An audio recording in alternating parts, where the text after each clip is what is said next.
good day, everyone, and welcome back to the podcast. Today, Rick Rayner is interviewing a really special guest, Cobie Fair. Cobie has been with the California Superbike School for 40 years, and Cobie is the chief rider coaching. So he runs the entire shebang and is a partner in the school. He also is featured in some of those original Keith Code or Twist of the Wrist videos, which I'm sure some of you might have seen from the 80s. So he's been around a school a long time and has obviously learned a lot. Personally, my first ever day on the track, ever in my entire life, was in 2018, and Cobie was my coach. And fair to say I've come a long way since then. I look at the photos and I'm like, whoa, what was I thinking? So I have a great amount of respect for Cobie, and he's a great coach, a great leader, a great person. And so what Rick and Cobie are going to be covering off today, after a sort of a brief introduction to Cobie, is the topic of, should I go to the racetrack? Even if I'm not really into track, is it useful to go to the track to learn how to ride a motorcycle well and safety? And so they're going to explore that topic a little bit. And over the coming weeks, they'll be exploring a few other topics as well of interest to those of us that are interested in improving our riding skills. So over to Rick and Cobie. All right, everybody, Cobie Fair from the California Superbike School here with us today. This is going to be fun. But firstly, we want to have Cobie introduce himself and tell us, well, first of all, hi, Cobie. Hey, Rick. Good to see you, man. Yeah, good to see you too. I just think that if we could ask you to just introduce yourself, and then I'll dive in with some questions. But can you tell us, I know you started with the school way back, like where you were the first chief riding instructor, correct? That's correct. And what, right around when was that? Well, I started as the chief ride instructor, and back then, you're right, you nailed the title. It was chief ride instructor. Then we changed it many years later to chief riding coach. But that was in 1990, late 89, actually, is when Keith contacted me. And 89. Yeah. Okay. And I had, before then, been an assistant mechanic starting in 83. And I did that a few of the years of the 80s, and then a little bit of coaching at what was then called the advanced school. And then the 2-day camp came about with the video reviews. Keith invented that. That was pretty cool. He actually took the very first video bike was a 1/2-inch VHS deck modified into the tank of one of the Kawasaki's. Yeah. And literally you were taking a big old 1/2-inch cassette tape and stuffing it in there. That was what was available at the time. So I did a little coaching. I have to deviate quickly. Don't forget where you're at. Okay. Because when I started at the Superbike School was in like 2006 or 7, there still weren't GoPros and stuff. So I taped, like we had those handheld video camera VHS, no, not VHS, but the ones with the cassette thing, the little ones though. I remember taping one of those camera lenses to my fairing and putting the camera on the back. So, and there's a little nugget here, everybody. Videotape yourself riding. It's the first thing you want to look at when you go home and want to learn, because you have to watch yourself ride. That's a personal policy of mine. I know I talked to Cobie, Angus, quite a bit about that when he interviewed me, but I just think that it's a super duper important thing about improving your riding is having video. It's an excellent tool. Yeah. And so now we're going to go all the way back to 1989 and talk about a VHS tape. Yeah. Well, that was, Yeah. Keith had one of the guys at the school fabricate that tank and, and then an arm looking over the shoulder of the rider so that they could see what the rider was doing. So I did some coaching there initially, and that was, like I said, in the late 80s. And then in 1990, Keith invited me to be the chief riding coach. He basically created the position, chief riding instructor at the time. So that was 1990. And then as the coaching program has changed, and it's changed quite a lot and progressed quite a lot, and there have been some milestones from our side. And then we started training and establishing branches in different parts of the world. So my official title went from Chief Riding Coach, California Superbike School USA, to Chief Riding Coach worldwide, because I'm also responsible for the regions, meaning there's one in Europe headed by the UK guys. There's another one in Australia headed by the Australian branch that handles Australia and Asia. So my title had to change to Chief Riding Coach Worldwide. There we go. Fancy, but that's it. Hey man, it sounds real. You got global things going on, man. That's pretty cool. Yeah, it is. It's been an interesting evolution. That's for sure. I don't even understand. I can just imagine the work it takes to, well, I've seen your curriculum firsthand, which is not public knowledge. That's right. And it's a big fat mofo binder, maybe more than one. And you got to disseminate that to the satellites and make sure everybody's following that to the T. And I mean to the T. That's not a joke. Nobody gets to go off and say their own things necessarily. Yeah. But anyway, I don't understand how you accomplish that personally. Like, that's a big ass task. Well, it's in tremendous amount of support from, the team, from Keith, and Dylan, who's now also one of the partners at the school, and just a tremendous amount of support and push worldwide. And then we've clearly defined the jobs and the duties, and that, as you said, people get and stay on the same page, which is a huge thing in training, so we definitely, that's definitely a whole factor, but and a job I enjoy, so I'm still here. No, that's great. No, that's good. Hey, the fact that you're sitting here with us is pretty amazing, man. I mean, I know that you haven't done this a bunch, if ever.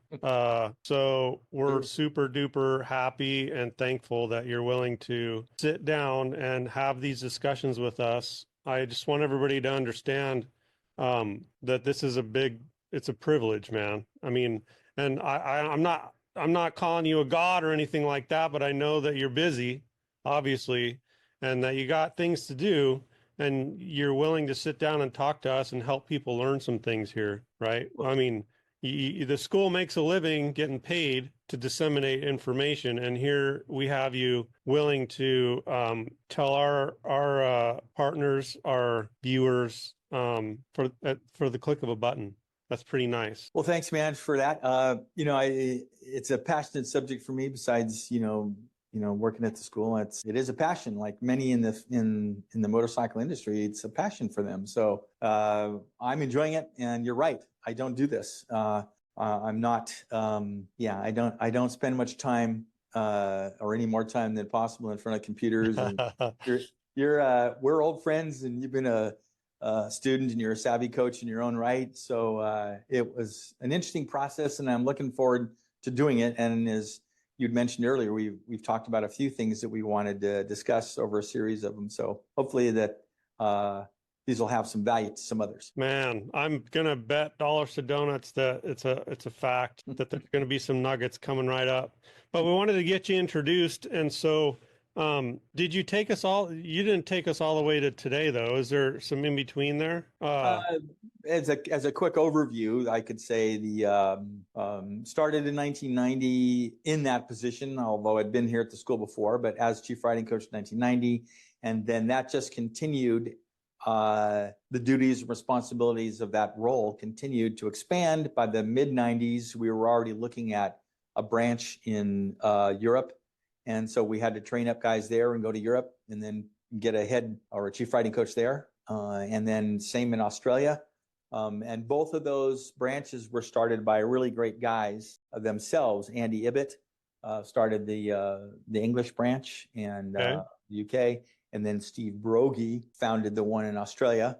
And both those guys are fantastic guys, and they were great guys, set up their regional branches, and they would come here, we would go there, and we just continued to work on establishing it and getting everybody on, to not to belabor this point too much, but making sure that everybody's on the same program. And that's continued to this day. Yeah, I think we've already talked to Johnny. Johnny mentioned Andy. Johnny Haynes is your chief riding coach, deputy riding coach in the U.S. Well, actually, worldwide. No. Okay. Holy smokes. So technically, Johnny is number 2 in our framework of organization. In some ways, he's better than I am. In many ways, he's better than I am. But when he had been the chief riding coach in the UK for many years, and then he ended up in the US, and he just steadily worked his way up the ranks in the US And when the position came up for my number two, I mean, he's been just an amazing asset. And not to just blow, smoke up his dress. Bring it on, man. Yeah. I'll let you know Yeah. my opinion, but yeah. Johnny is uniquely qualified in many ways. He's blindingly fast. He can ride with pro racers, of any level. He can coach anyone. He's passionate like I am. He and I work extremely well together. We both have strengths and we play off that. And we're very, we meet every day, multiple times a day. We discuss every component of the coaching. And technically he's, a step below me, but that's only technical. In many cases, he's not. No, that's cool. And so just as to make sure everybody knows is that we already have had a nice chat with Johnny Haynes. It's on Kiwimoto 72's Facebook and I think podcast and all that stuff. So it's out there if you want to listen to it. But he mentioned Andy in that interview, and I just wanted to put that kind of together. But going back a little bit, back on track, what you're really saying is the school takes consistency super important. Getting everybody on the same page, what does that mean? Like, why would we need to do that? Why do you need? Well, there's, the school approach and philosophy is going to be a whole subject in itself. So without getting too deep into that, we want the guys to all know the same information to the same level, so that when a student comes back, if he doesn't get the same coach or, wants to try a different coach, which many people do both. They'll sometimes ask for the same coach. Sometimes they get a new coach. And I've had so many people say, oh, you guys are all great. I don't care. That was me. Yeah, good. So, we just want everybody on the same page, and there's quite a lot that goes into making that happen. It's kind of obvious that, I think even, when Angus interviewed Ken Hill, most serious coaches, I think would want to have, curriculum, whatever that is, be consistent when they disseminate it, amongst their helpers, if you want to call it that, And Exactly. So all I'm really pounding on here is that you guys are extra specially concerned with that and successful with it, in my opinion, big time. We work at that in some detail, and I'm happy to go into that. I know we have another in a series that we're talking about to touch on that. So happy to go into that in more detail if you like. Okay. So, well, good deal. And so before we get off the Superbike School, and your specific situation, can you just tell everybody that might know the school, like how's Keith and what's the scooperoo there? Is he gonna hang it up pretty soon, or has he already, he's been at everything I've gone to all the way up until your break here. So is he gonna be here next year? Or? Keith's fully involved with the school. He's enjoys both working with the students directly, and he is usually the lead level 4 consultant in running the level 4 area. Our many time repeat students like you, and Angus, been many times. Keith's definitely still here, and he works intimately on the technical side of what we do. So, what is in our manual has been through his eyes and gotten his final approval in every category. So, now we can time out on the Superbike School. We're going to talk about why go to the racetrack. So, Cobie, we're starting our first entry of the series, and we want to talk about why go to the racetrack. And that's such a general question. I don't know if that's going to take us 5 minutes or 50 minutes or whatever it takes, but it is an important question. So let's throw it down and see what comes out. So what do you say there, my man? Why do we want to go to the racetrack? Yeah, it's a good question, because to the outsider, let's say the non-sport bike rider, but there's touring, there's commuting, there's dual sport, all the things, all of the disciplines that would end up with a person riding on asphalt and or in traffic, city, whatever it is, even guys that ride scooters, and we've done a number of schools in Asia and spent some time on scooters, and there are some real things that came up there. So the first one is, what does track riding have as a benefit that other kinds of riding will never have? And let's say no instruction at all, and you showed up at a racetrack. Let's just say that you could. Hey, I can speak firsthand, but you go ahead with your hypothetical. Yeah. Well, let's just say that if we could get a rider to go to a racetrack, with a solid machine and solid gear, and there was no instruction available, and occasionally some people come into these situations where, so there was no one there to show you around or tell you what to do or introduce technique or lines or go over any part of riding, but you were there on your own. I think that you would end up leaving a better rider than you showed up, and I'd pretty much guarantee it. One of the things, and this is not, unique to the Superbike School, and many other high-level sports or high-intensity sports, or sports that are have some risk to them.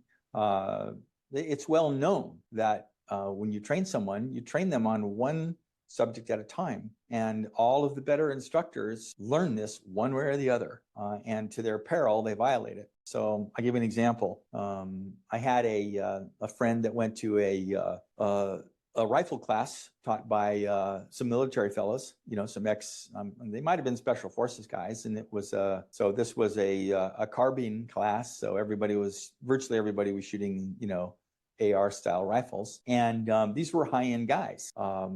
And at one point, they'd had a very nice progression of training that they did. They did a really, really good job. And then at one point, they had 3 different instructors. And one of the students, my friend that went to it, he had 3 different guys telling him 3 different things. And he just too much. What's the priority here? What are we going to work on? And then they whittled it down. He literally got them together and said, guys, I'm getting 3 different sets of instructions here. So, and this is, like riding at the racetrack, when you're on, a shooting range with, at a higher level, not just, punching paper, standing at a still behind a bench, you're active, and, there are military guys training you, and there's a much higher demand, et cetera, et cetera. So, and a lot of movement involved. So, that point of making sure that one thing is done at a time, that's a huge component. So one thing that the racetrack provides is basically a controlled road. There is nowhere else you can do that. And think about what some guys do. Some guys that are interested, and they find a section of road they like, and they go and ride it back and forth. That's one way. Oh man, yeah, the endless videos on YouTube. That's right.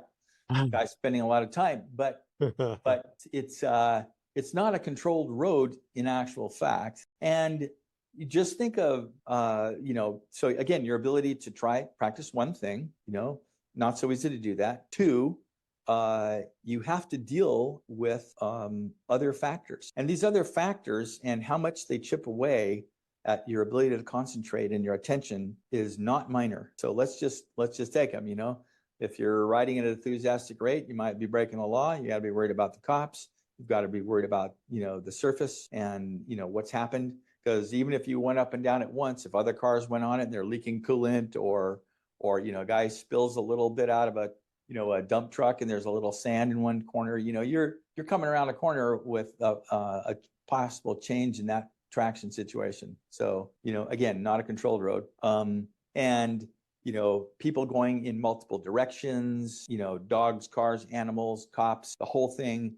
It is it takes so much of your attention, and Rick, you're probably familiar. I'm not probably, I'm sure you are. And Keith's first book, Keith Code, in the first Twist of the Wrist book, Twist of the Wrist 1, and he talks about, everybody has so much attention, and he does the $10 worth of attention analogy. And if you're having to spend $5 or $6 of your $10 on Grimony, is like, what's going on behind me? What's going on in front of me? Do I have to worry about if there are faster guys than I am here? Are there other guys using this as their training ground? Angeles Crest Highway, one of the big highways down here in Southern California, and about every week they were carting somebody way off there. And sometimes you'd have guys come up behind you, splitting lanes, doing just crazy stuff. And if that guy was hit and he bounced into me, then that ends up being a problem for me. So all of these factors, and this is why, even for not a person that is looking to end up racing or doing a ton of track days or becoming a semi-professional track day guy, and we have plenty of guys that just do track days now because there's so many available. Riding on the racetrack, can be a tremendous place to train. Not extremely well known, but back in the early 90s, we did some Harley only days. Oh, nice. Our guys showed up on choppers, and the training didn't change. We didn't change the training, the fundamental core techniques. The bike is as capable or less capable than another. They weren't changed. So the whole point of a controlled road that you can control is without other distractions, with medical attention there if it's needed. And at our schools, that's so rarely needed.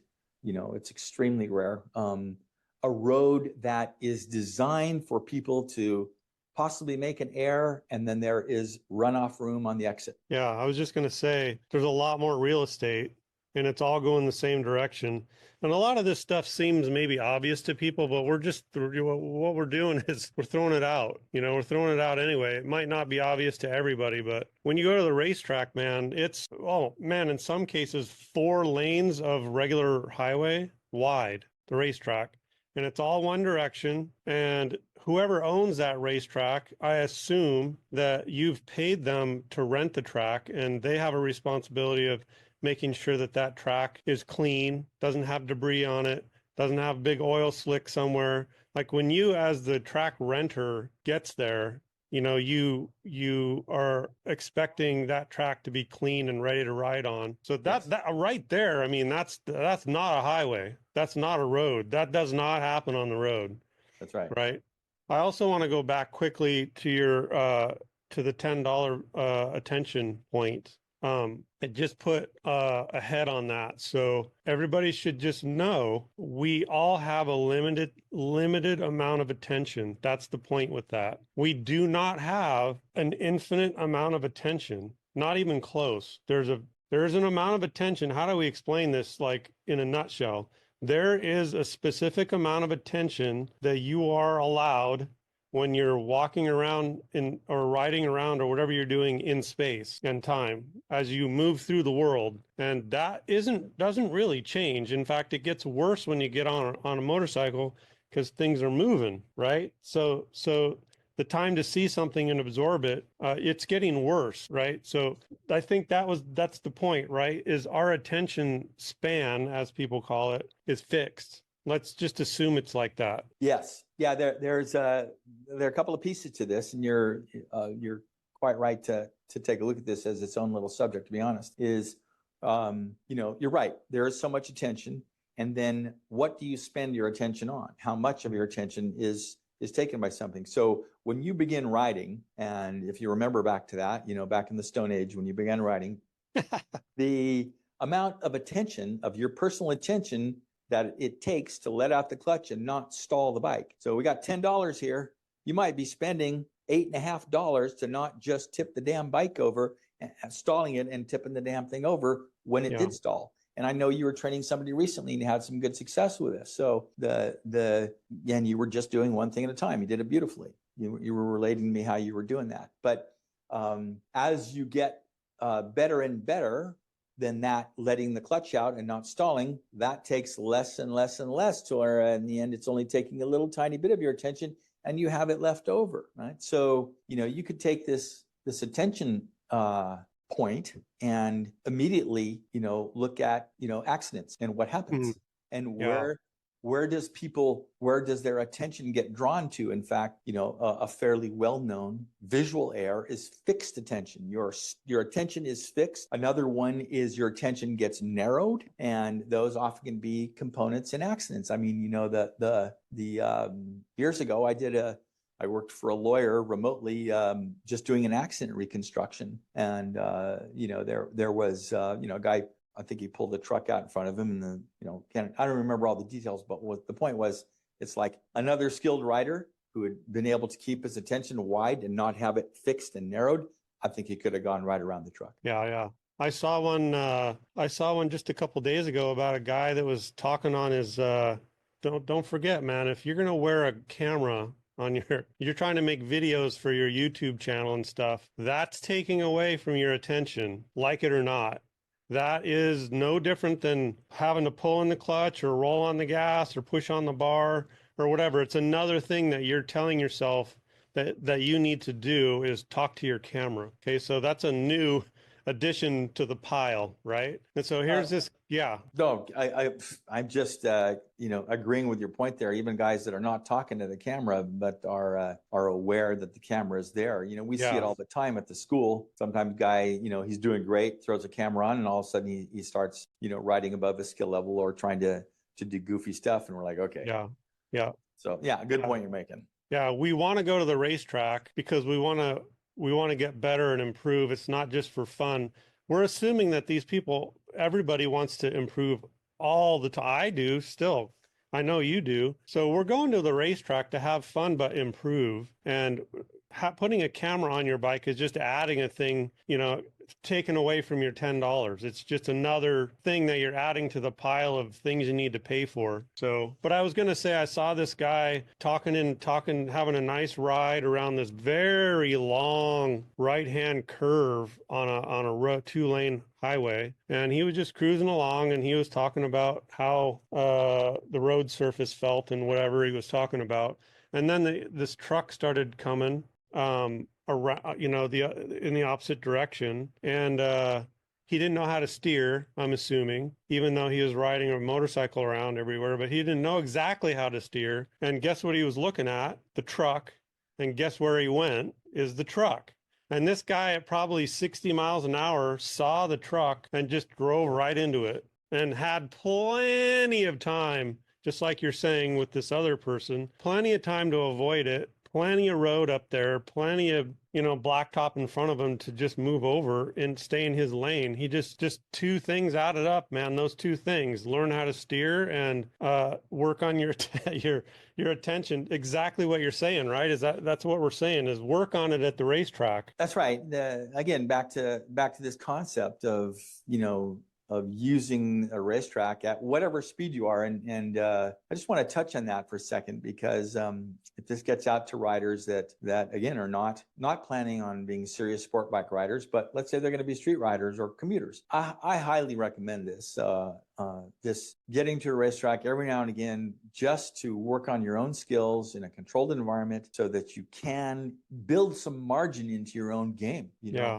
I had another top coach, and he worked, he'd been with a school, and we had a discussion one day, and he'd done some racing. He'd even done some endurance racing. Then he was out of it for a while. He, and had another career and didn't get much time to get to the track. And, he commented to me later, he said, as the years went by, I just watched my skills, gradually, and it was because, and he felt it was because he just hadn't been on a racetrack, and so I recommend it as a maintenance thing, whether you get coaching or not coaching. If you can get on a track, obviously you can get good coaching, that's a whole thing that we're going to talk about one of these, I know. But, just using the racetrack as a place to work on your skills in a controlled environment for whatever kind of riding that you do, to end up building more margin into whatever kind of riding you do. Okay, let's drill down into that a little bit, just so everybody understands what you mean by that. Yeah. So let me just let's just take a look at, let's say let's not say a full-blown accident, or like the guy that ran into the truck kind of thing. Let's just say, maybe a slightly tense situation where, there was a close-ish call, or somebody came into your lane and you had to move out of the way, or somebody did something unexpectedly to you. If you were to dissect that for a moment, put the component of time, you would have something that you could look at. And when I say time, I mean kind of like your own personal time. Like, you feel like you have enough time to react, or you don't have enough time to react, right? Mm-hmm. So a component of any tense situation, accident, etc., is going to be a component of not enough time. That's a good way to look at it. Yeah, learned that from Keith. That was 100% learned from Keith. So if you've got the component of time and what you can do now, a way to help create time is to create more space in front of you or around you. So for example, if you have a very little amount of your own personal space, you're looking too close to yourself and not far enough out ahead, then things happen to you too quickly all the time. Almost everything is a surprise. Yeah. So, there are techniques that will help you increase and create that additional space, which will give you more time to react. There's a terrific technique that Keith isolated that another one of my coaches commented, he was commuting in LA traffic and you can split lanes legally, and he just said that one technique alone took all the drama, all the tension out of splitting lanes, So just back to this component of time that we're talking about here. So it just felt like he would have more time. So again, our subject here on using the racetrack as your test bed is to help so that you can create some more of your own time so that you can predict and control things. And this obviously doesn't just apply to riding a motorcycle. It could apply to, many activities. And we know that because students come back and tell us, oh, yes, I tried this while I was skiing. Or, oh, yes, I tried this with one of my kids and we're on a snowmobile. Or, oh, wherever they were practicing, or, oh, I was driving my car and I tried this, wherever it is. So the racetrack just opens that door. And, and like I said, of whatever kind of riding you do. And we have done every type of full-size bike you can imagine. We've seen them on the racetrack. Well, let's hear the scooter story from Asia. We were in Taiwan. Okay. And we had one of the days off and some of the scooters there are pretty fast. We ended up on one of our days off on one of their favorite roads. And we found guys that were doing this and they were hauling ass on this road. We had Wait, this is on a road? Oh yeah. So we were in a van going from point A to point B. Oh, I see. Okay. Yeah, we were in a van going from point A to point B. It was on one of our days off. We were on a scooter and we came around up to this one section where there was a lookout and kind of a meeting place. And these two scooters came by us, one on the inside of the van and one around the outside. They fired or passed you. Really superior riding. And that's funny. No, really. It was, the one on the right, I think went over the white line, came back around, leaned the scooter over, and every coach in the van just instantly had a heart flutter because this woman was in a leather jacket and stockings. Wow. And she was hauling ass on that scooter. Wow. So, of course, every coach was like, oh my God, I'm in love. That's what you found out about the scooters. I was like, that's pretty good. I'm not going to do that, but it was so good. I mean, her riding was so clean. It was like, and she was wearing like fishnet stockings or something. It was just like, oh my God. All right. We're not advocating that people go do that. No, but that's a good fun fact. You won't catch me doing that. All the gear all the time, but and not on the highway. And not on the highway. I just and I just back to the racetrack thing for a moment. It happened to me, Rec. I was like up on the crest many years ago, and came around a corner. I was a little closer to the yellow line, but nowhere near over it. Just not deep into my lane. And a car came around the lane, and he was feet over the yellow line. And I'm like, so, picked the bike up. He sort of swerved, got it collected back again. Felt like, 6 inches from the dirt on the exit. I'm like, I don't really need this kind of drama. So it just, and I've never, attempted to go as fast. And some guys have. I've known guys that have done it as fast as they would ride on a racetrack or nearly that fast, but I've just never even attempted that. And even riding it at a fairly enthusiastic pace, I'm like, there's no margin to this. This is not worth it. Just another plus of riding on a racetrack in a controlled environment. Yeah. There we go. And I'm one of those guys that I basically don't ride on the street anymore for whatever it is, decades now. I mean, I'll take my supermoto out once a year, maybe, to run across town to my sisters or whatever, but sure. Generally speaking, yeah, I don't make a habit of riding on the road at all. But one of the good things that the going to the track is going to do for us is basically give us an environment to find out where we're at and make some improvements. That's right. I mean, to me, it's a learning environment, period. But one of the things you can learn is where are you with all this stuff? Like, are you chasing more time that you don't have? Like, what is it that you need to work on to be a better rider? So when you say where are you, you mean in the realm of technique, where's your technique? Okay. In the realm of our subject of attention and allocated attention. Good. Where am I with my allocated attention? Am I really thinking about the clutch and the throttle and my body position? If you're thinking about all that stuff, which you will when you're learning it, which you need to do, then you kind of need to know where your time allocation is, or your attention allocation.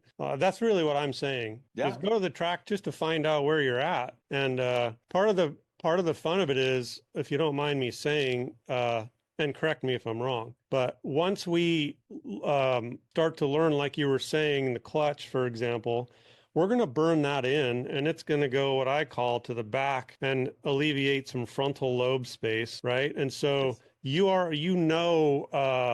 came to a school one day and I just told Johnny, hey, I just want to work on my feet, because I am thinking about my feet. I'm not exactly sure where they're supposed to be, and I want to get it figured out, and I want to see if I can get it burned in a day. And we did it.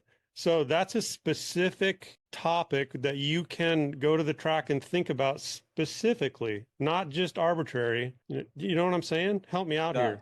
No, I'm saying figure it out and hit some nails on the head.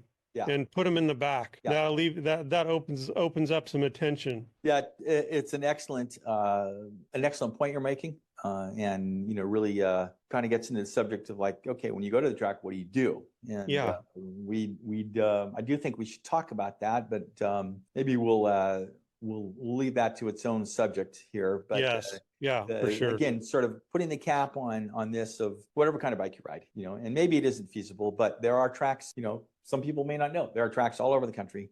Getting on a track these days is easy and cheap compared to what it used to be 25, 30 years ago, where there wasn't this kind of track time available. Most, tracks will have something that you can do, even if you're, there are even smaller tracks, go-kart tracks that have lower speeds. And my first race was on a go-kart track in Las Cruces, New Mexico in 1982 on a Ducati, and I never got the thing out of second gear. But still, it was great. It was, it was a good chance. Oh man, yeah. Chance to learn. And the cost is, doesn't have to be super high. And you might just take a little bit of looking and such. But I think you've made some great points here, Rick. I think the idea of just simply considering the track as a place to go, even with no instruction. In most cases, you have to get some, and we can talk about that too. But I think this is great, Rick. I think we've touched on this subject nicely. Yeah, that sounds good. Yeah. Well, we could keep going, but let's just leave that as our first installment of the series. Okay. Why do we want to go to the racetrack? And it's because we want to learn, we want to get better, and we want a safe place. And I mean, those are the three big things essentially. What's another big thing? I mean, it's just a great place to go. Yeah, I know. Just in what you're saying, why? You want to learn. What do you want to learn? You want a safe place? Great. Yes. B, you want to be able to basically, one of my top coaches always used to comment about this because he did road ride, and he said, look, I want more margin. Mm-hmm. I want some padding in this game. And racetrack riders, back when, years ago when I checked these statistics, it was racers at the time, they're underrepresented in street riding accidents. They're just not in as many, and I had a coach. It was an interesting story, and I'll make this one brief. He went on, Take your time, man. We got time. Yeah. Angus, it's gonna be what it is, baby. He'd done just a little tiny bit of racing, and he went off and did his first endurance race, and it was a 6-hour race, and he had 2 riding partners and brand new race. And this is so far back. It was back when the the speed limit was 55. It was in the early 80s. And he came back from that race, and he'd gotten, 2 solid hours on the bike for his two riding stints in this 6-hour race. He came back and he rode on the street, and the way he described it, he says, Cobie, before what would have been a tense situation or like, oh God, I've got to brake or stop or dodge this dog or this pothole. He said, before the race compared to after the race, the exact same situation would have been like okay, I'll miss that thing now. Mm-hmm. And he said because he'd had so much time to practice that it just stretched his skills nicely and comfortably further as a rider, so that what was difficult, hard, panic before was no longer. And that's really, this margin that you talk about. And I think that it's the potential of what the racetrack can offer. If a rider approaches going to the racetrack with kind of a good approach and a good mindset and a good preparation, then I think that racetrack riding can just be hugely advantageous. Yeah. And something that's interesting or notable about your example there is that man, for whatever reason, knew that he could control his margin. So he came to you and said, I need more margin. To some people, that's odd. But this guy knew that he could create margin out of this fixed attention span. Let's say that's still fixed, hypothetically now, just for example. Sure. But to know that you don't have enough margin and to ask somebody to help you create it is a unique student. And we're going to talk about that later on too. But that's odd for somebody to just know that you can create margin and then come and ask for it. That's pretty cool. Well, to make sure that I related that story correctly, he became aware of it after the fact, meaning after he came back from all that time on the racetrack, and he came back and rode on the street. He was like, oh my God, the difference between before and after, what was a problem before is no longer. So, okay. Yeah. Well, let's put it like this anyway. If people are listening, we're telling you that you can create margin for yourself. Now, you can all be people that know that you can create margin. And if you don't know how, then you can either be one of those people that wants to go figure it all out yourself, like Cobie's saying, just go to the track, or you can speed it up, and go find somebody that knows how to create margin for you in the proper way, and you can go down that road. Yeah, but hey, man, I've ridden on almost all of your West Coast tracks with my electric scooter, and I'm here to say that it has 2 wheels, it has brake, it has a throttle, it has it counter steers, your CG, your body position matters. All that stuff can be found on a ridiculous little electric scooter. So you can go out and explore on anything, just like Cobie's saying. And we're just trying to help everybody understand that, the world's your oyster. Now you know what you can ask for and go have some fun. And racetrack riding is crazy fun. It's exhilarating and fun, and people will give up time with friends, family, and home, and push their credit cards just to make it happen, because it's one of the levels of experience that most people rarely get to, and so that's probably why people keep going back. Oh yeah, like if you can't fly jets anymore, where you go? Yeah, the racetrack. Right. We've had fighter pilots come and tell us that. Oh, I've seen many. I've met many of them, man. Yeah. So, yeah. All right. Well, hey, that was fun. Cool, man. That was good. So we'll get another installment going whenever you have time. If this was okay, we'll do another one. Sounds good. Look forward to it. Okay, so we're gonna do it. We're gonna do another one. That's great news. Thanks, Cobie. Thanks for having me, Rick. We'll talk to you soon. Thanks, man. Bye, everyone. Hey, everyone. I hope you really enjoyed that chat with Cobie and Rick. If you really enjoy this kind of content, please help us out a little bit by liking, subscribing if you're on YouTube. And if you're on Spotify or iTunes or your favorite podcast platform, it'd be really helpful if you could submit a rating and even better, a review, so we can get this content out there. Like I've said before, this is not our day job. Rick and I both have day jobs that we enjoy. We just really enjoy meeting interesting people in the sport and passing that information on to others. And we've been lucky enough to have met really interesting people in this sport over the years. So if you like the content, you think it's useful, yeah, just write a review, give us a rating, whatever. That would be awesome. It would really help us. So thanks a lot, and have a great day and ride safe and all of that fun stuff.